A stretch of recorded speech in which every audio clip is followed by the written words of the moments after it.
Okay? It's okay. Masechet Pesahim, Amoud Yomi, Daf Lamed Amoud Bet. Just recap what we said yesterday. There is a klal that flavor that goes into a pot, when cooked, stays inside the pot. It stays for 24 hours. After 24 hours, the flavor is a ruined flavor. Noten tam nifgam. It's pagum. So if you cooked last week meat in your pan, and by accident you took the pan and you cooked milk, pasta, it's not asur because there's no more flavor inside. You can eat the pasta, but you have to kasher the pan. Okay? You go ahead and eat your dinner, but don't use the pan again. You got to bring it to you got to kasher it whichever way you used it. That's the first halakha. Because at the end of the day, the Rabbanan, you can't use something that has noten tam nifgam. So now it has two noten tam nifgam. It has meat nifgam and cheese nifgam. Now Rav doesn't hold of that. Rav holds it's always asur. He doesn't hold of noten tam nifgam. The flavor went in, it stays potent, it's always asur. We don't hold of that, but that's what Rav says. Rav also says that chametz after Pesach is asur. Okay, he says that chametz after Pesach is isur. So anyway you're going, Rav says you got to break your pan. The kedera they used it before for chametz, you're never allowed to use it again. And there's a whole story over there that you got to buy new pans after. We said yesterday. That's shitat Rav. So far so good. Then we had a kush on Rav. We said it's not true because yesterday we're speaking about making milchik bread or fleshik bread, meat bread or milk bread. You're actually not allowed to. To make a bread that looks exactly like a regular bread, if it's milchik or if it's basari, you're not allowed to because there's always a fear that somebody's going to eat that bread. They don't know there's a difference, and they're going to eat it with the opposite. It's milk, they need meat, and meat, they're going to eat it with milk. So you can now, if you want to make a meat bread or a milk bread, you got to change it. Like somebody told me yesterday, the borekes are this way, cheese ones are this way, and the other ones are this way. Each person in his house or each bakery can make something different that has a simmer. But we said yesterday, if you made an oven, what they used to do is they used to take the fat of the animal and they used to smear the oven to give like a good flavor into the meat. And then they make the bread. You can't eat the bread. But if after they lit the oven, what happens is all the flavor goes away. There's no more mamashut of the fat. Once you light the oven, all the fat burns. It goes, the steam, the flavors go away, and there's no more. If you kasher the oven, you clean it up. Can you use it again? Yes, you can use it again. There's no problem. And this is going against the Rav. Because on one hand said Rav break the pots, and here we're saying the oven that you use to make a fleshik bread, a meat bread, don't eat the bread, but you're allowed afterwards to use that oven again for something else. You're allowed to. So that's what we're holding in Lamed Amud Bet, and that's the Kushi on Rav. So fourth line is Amar le Ravina, le Ravashi. 1, 2, 3, 4. The first word of the word is Ahilai Tiyufta. Amar le Ravina le Ravashi. So Ravina says to Ravashi, V'ki me'achal ditutav Rav, since we challenged Rava, Barilai, Amai kamar Rav k'terot bepesach yishabru. Since we just said that the flavor inside the oven, you're allowed to use the oven a second time, we're cashing the oven, why can't you kasher a pot? And so by the way, that's a good question. What did Rav say? Break the pan. Why? I'll just kasher the pan. I told you should ask me a question. Fine, it's true if I cook with it again, but I'm going to kasher it. I'm going to do libun, I'm going to do agala with it. Why can't I kasher the pan? Why the oven I can kasher, and why the pan I can kasher? I'll repeat that one more time. Rav said, you have a chametz pan, break it. You have a pot where you do your pasta, you're never allowed to use it again. You have an oven that used the chametz, or whatever it is, before Pesach, you can use it again. What's the difference? The Gemara answers, simple answer. Amar le hatam tanur shel matechet. It's a very, very simple difference. When the oven is of metal, and we're talking about a kdera of cheres. Cheres is clay, and clay we know the halakha, we're going to see later, it can never be kasher. The Torah is me'id, we're going to see later, that a clay, whenever they had notar, right? So notar was korbanat, anything you cooked your korban in. If you cooked your korban in a metal or copper, you can kasher it. If you cooked it in clay, you got to break it. Because since the food of notar, korbanat, after the allotted time, 24 hours or 48 hours, is always asur, anything you cooked it in, you got to kasher. You can kasher metal, you can't kasher clay. And the reason is we're assuming that the flavor is never going to get out. You can't get the flavor out of the clay. It's always going to come in, so even if you're going to cook another time, I kashered it. It's going to give out the flavor of whatever was cooked inside. So if you hold that chametz is asur, so chametz inside the clay, it's never going to be kashered. Inside an oven, you can kasher. No lam. Even though it's minute, Just we don't know how to calculate it, so we're going to say everything is asur. You cannot kasher clay. Okay, that's why if you buy porcelain, a goyish porcelain, it's not pashut to kasher it. Some people Wait 1 year. So there's a shita because it's not a nifgam. After 24 hours, it's not a nifgam. So we give you a shita and you. Sorry, you can't what? What for a year? If you find that it's a good china on special in a used one, a used one, a used goyish one. one, you can't kasher it. Uh-huh. You can't kasher because what is porcelain? It is clay that is coated with glass. So it can't really be kasher. In the old days, it was not coated. It was not coated. That's why it would chip. Right. They would so chip. you say now if you buy a used one and you wait for a year, you can use it?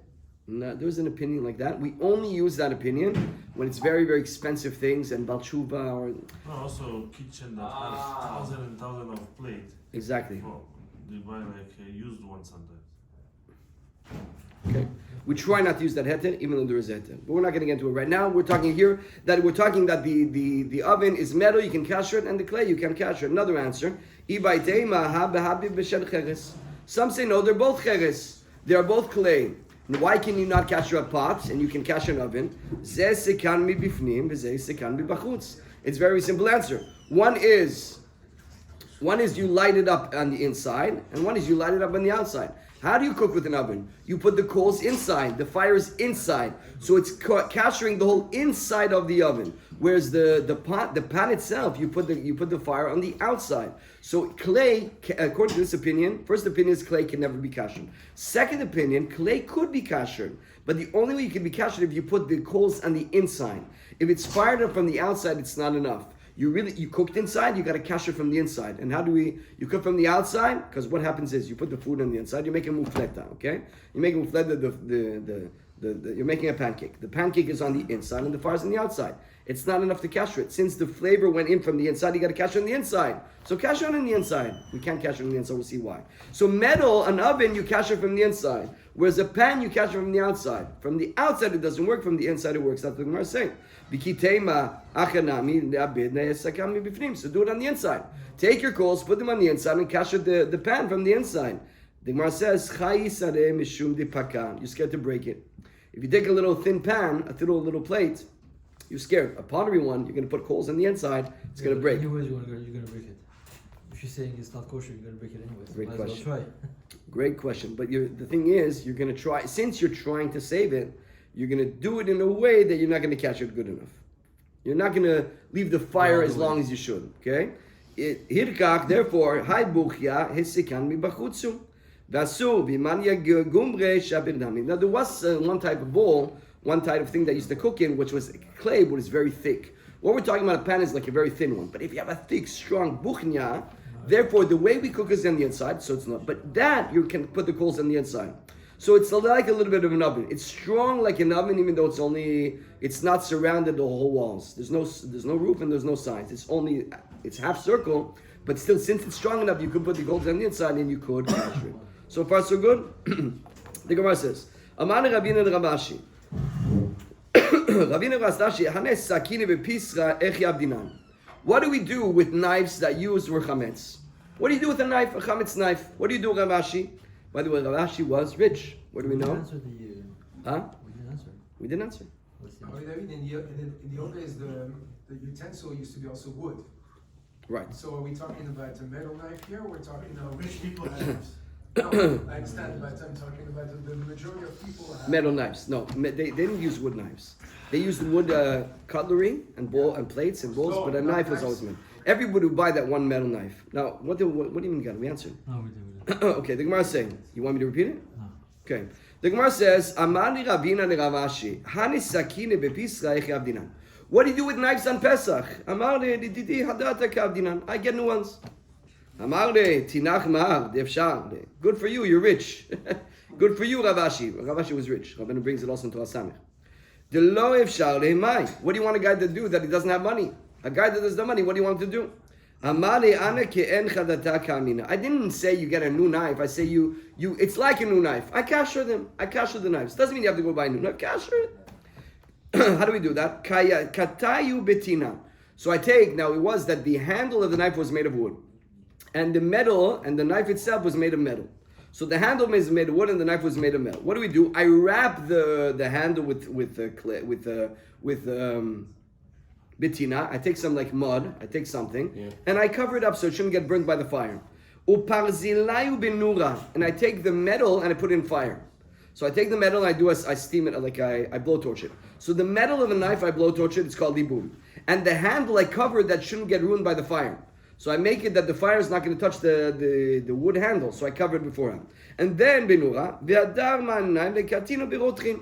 and then I take off the cover of the handle and I put the handle in hot water. I put it in bubbling water, which is basically hagala. But the Gemara says, now Tosfot asks the questions over here. Why do you need to put a knife in the middle? Why it should go in the water? Because we know the halakha is the way you use it is the way you kasher it. So Tosfot's talking about when he would put it in, he was machmir on himself. That's the Tosfot answers.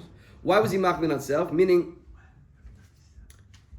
So he would do libun on No. So let's examine. Let's say you have a steak, okay, or let's say you have a shput. You have a long knife, and you're using that to do the barbecue. So you have something with a fork like that, a long fork, and you're using the barbecue. So that one in the middle. So it's going in the fire, it's absorbing through the fire, you should put it in fire. So that's what he said, I put it in fire. So, but the other opinion is going to say, no, we don't do that. Even the metal blade, you put it in hot water, you do agala with it. And you do it in kerishon. So what is the machloket? Why did Ravashi put it in the fire? And why did the halakha say you put it in hot water? So again, we're talking about chametz, right? So the general rule is like this: the way it was used, that's the way you got to kasher it. So if you use something on the fire in the barbecue, you got to kasher it with libun. If it was used in water, you're stirring the pot, so you put it in water. So here he was using it for chametz, hot bread on the barbecue. Now, so I put it in fire. So why does the other put it in water? Because guess what? When you used it, when was it? Pesach or not Pesach? It was not Pesach. So it was called heterah bala.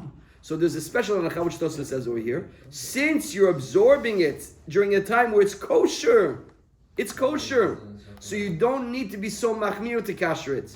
You can kasher it hot water. So therefore, if you're using something with chametz, and it should really use it with fire, you're allowed to use it with boiling hot water. Something that was used, for example, barbecue, and you made a mistake and you used it for non-kosher meat, it turns out you bought the wrong meat. What I do over here and used it for fire, you got to kasher it with the fire. That's for sure the halakha. But here we're giving a heter, or let's say a regular knife that was only used, a spoon that was regularly used to stir things, so you're going to put it only in hot water. That's like Gemara says over here. Amar Rav, hu nabired Rabbi Yeshua, etz paruch. So let's say you have a spoon, and this is a wooden spoon. And the wooden spoon, you just do it to stir it. You're stirring the soup with it, you're stirring something with it, and by accident you stir it. The milk one, you put it in the meat soup. The meat soup in the milk one. So what do?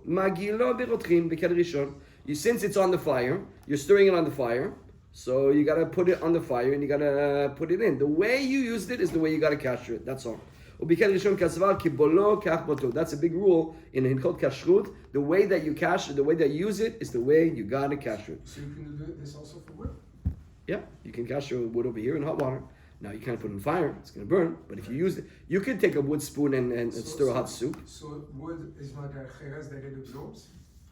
Wood can spit out. Wood spits out. It does spit out? Sure, it spits out.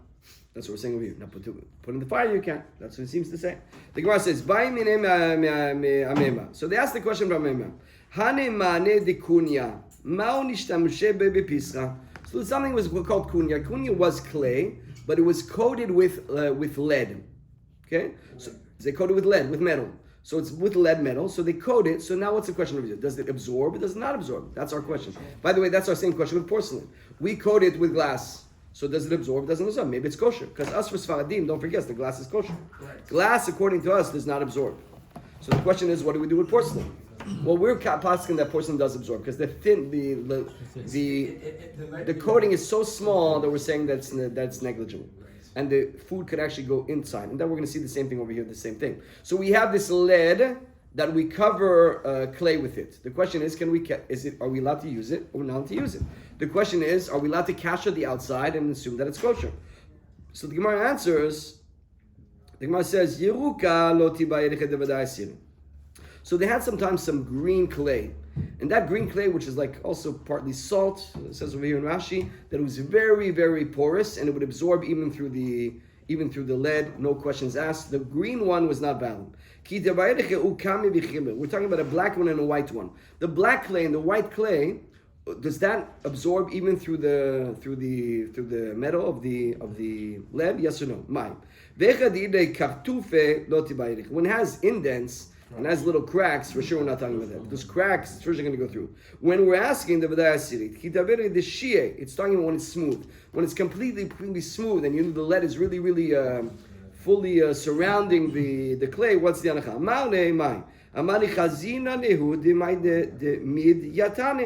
We see that it sweats. It's sweating from the outside. We see that droplets are coming out from the side.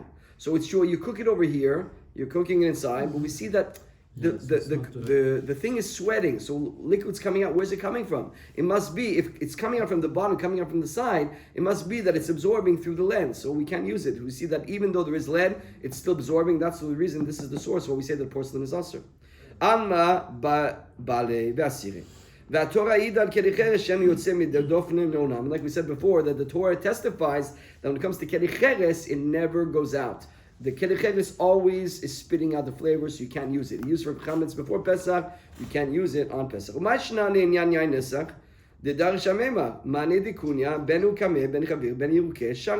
Yain nesach, we're speaking about here is a goyish wine. A wine that was used for avodah zarah is v'day asur. But a wine that was used for stam yanam, we don't drink wine of a goy. Why not? Because we're assuming that the goys used to use very much. Today their lifestyle is parties, but back then their lifestyle was avodah zarah, and in the avodah zarah there was all kind of znut. Their avodah zarah was involved in znut and all kinds of things. So they would have these wines. And they would do it for avodah zarah. So we made all wine asur. Goyish wine is asur.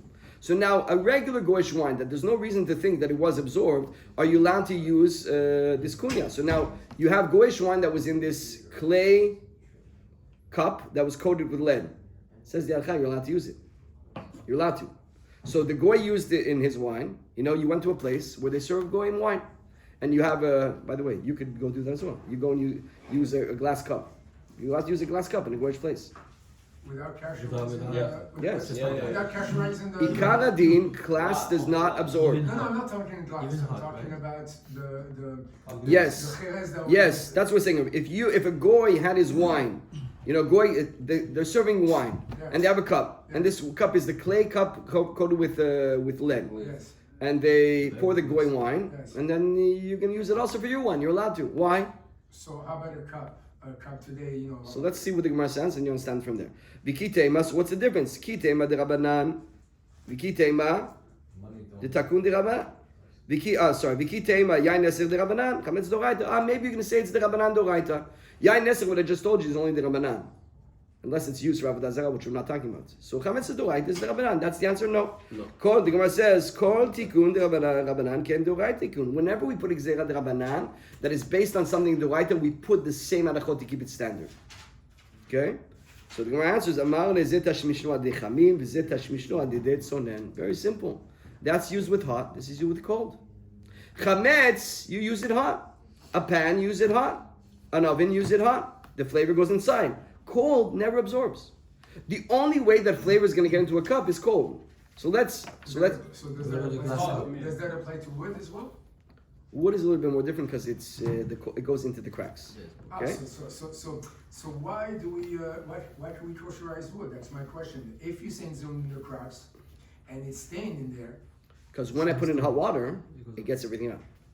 Assume. Good question on wood. We're going to get to wood.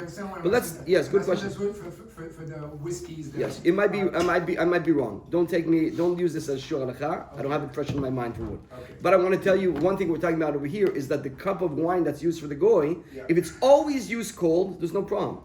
So, for example, this was always used cold, always. Okay, now you're going to use it also. But it's used non-kosher cold, so you can use it kosher. What about a glass cup? Glass is different because even if it's hot, it doesn't absorb. Okay? So now, don't forget, even when it's cold, they can wash it together and they can do all things together. So we're just talking about something that's always used cold and always washed cold. There's no problem of kashrut. Because the only way we get a problem with kashrut is something goes inside of it. If nothing goes inside of it, there's no problem. And the only way we can get inside of it is two ways we're going to see right now. Either it's through a medium of heat, or it's through something which is called charif, something which is spicy, or marinating something. Marinating could go inside as well. We're going to see right now. So basically, a cold item, that's the difference. This is used for hot, this is used for cold. Cold, there's no flavor that goes inside. Hot flavor goes inside. The Gemara continues. The Gemara says, Amar Rabba, Bar Abba, Amar Rabbi Chia, Bar Rashi. Amar Shmuel, Kol HaKelim Shenishtamu Men Chametz, Betzonen, Mishtameshu Men Chametz Matzah. So now the same thing as well. I use this always for cold. So you can use it for matzah as well. If ever you're in your house and you know that something was always used cold, it was never at all, so wipe it down. What do you do with this? Wipe it down, clean it, make sure there's no chametz vine. When you say the hot one, we're talking Yatzurei Devo, just... Yatzurei Devo. It has to, so Yes. something that's not, that you put, it's not Yatzurei Devo, there's no problem. That's right. Now we're careful for Pesach, right? We always want to be very careful when it comes to Pesach. But you're right. The halakha is that if it's cold, you're allowed to use it. There's no problems. You have to know this halakha. This was always used cold. It's mutar. That's going to be the source of a lot of. For example, a wine opener. A wine opener. You're allowed to use it on Pesach. Yes. No Why it's always used cold? It's going to touch wine maximum. Now, if you wash it and you're washing it with chametz dishes, that's a different story. But otherwise, you're good to go. Except, what's the exception to the rule? We can see the action rule over here. Except for chutz mi bet seor. Bet seor is the bowl that you use for sourdough. Sourdough is not a regular chametz. Sourdough is the leavening agent. That is the chimutz itself. It is that gives off chametz. It's extremely sour, and it's extremely chametz. It can go even into the plate. I want to read the Rashi what it says on what it says over here on Bet Se'or.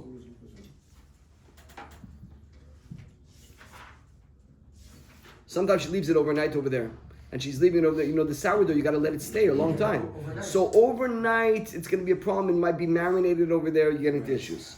Why? So I'm going back in the war.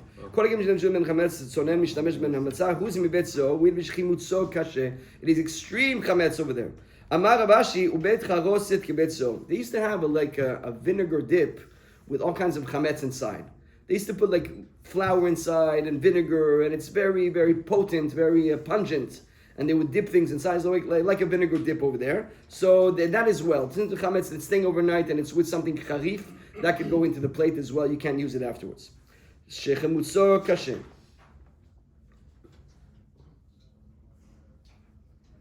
V'ken chos beso kichimutzo kashe dam. Amar Rava, hani agne demchoza. Huid v'tatir minash b'chamira. They used to have bowls, and these bowls they used to knead bread, and they used to leave the dough overnight over there. Since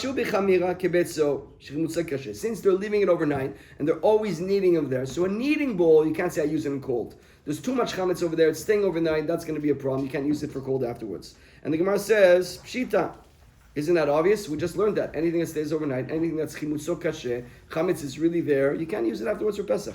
I use this only for tomatoes. I use this only for cold. I use it only for even a cracker, no problem. But if you're making the chametz inside, that becomes an issue. Isn't that obvious? Didn't we just learn that? The Gemara says, you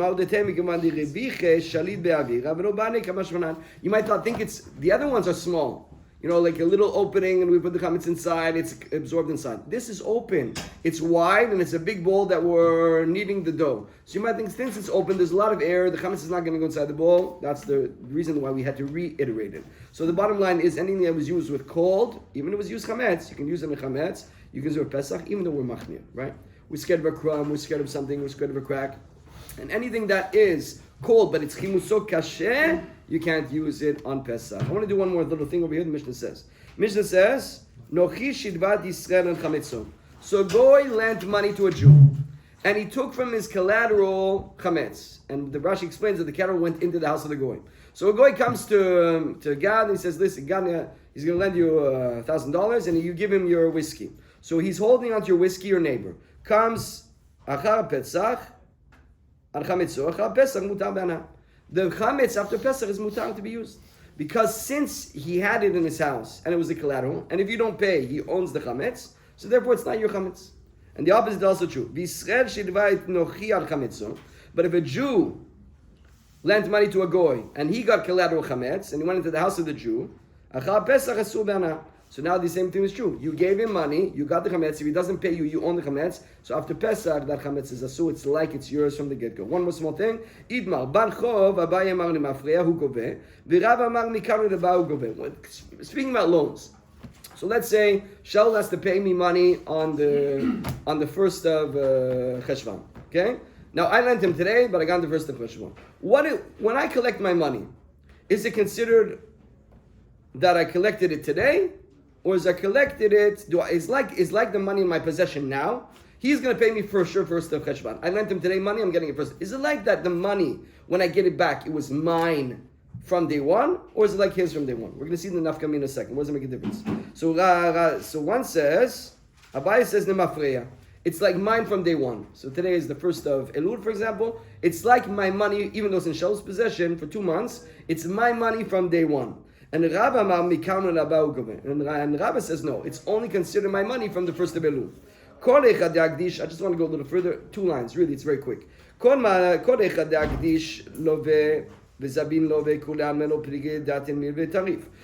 Shaul, there's a collateral, okay? He has his Rolex. I lent him $20,000, there's a Rolex. The Rolex is really mine. You can't do anything, or I lend you the Rolex, okay? I lend you the Rolex, I'm getting back the Rolex on the first of Cheshvan. If he sells the Rolex, I'm going to go to, or let's say I put a lien on your Rolex. I lend you $20,000, there's a lien on your Rolex. You sell the Rolex to Ilan, I can come to Ilan and say, listen, it's my Rolex. He couldn't buy it, there was a lien on it. You should have checked it out better. And if you give it to the Beit Mikdash, I can come to the Beit Mikdash and take it back. I give a quarter just to show that I'm not taking it for free from the Beit Mikdash, and I take it back, it's mine. Everybody agrees on that. I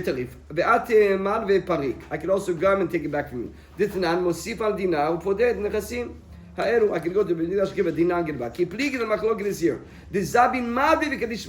So I own the Rolex. Not really. The Rolex, I gave you 20,000. You got to give me the Rolex when it comes to.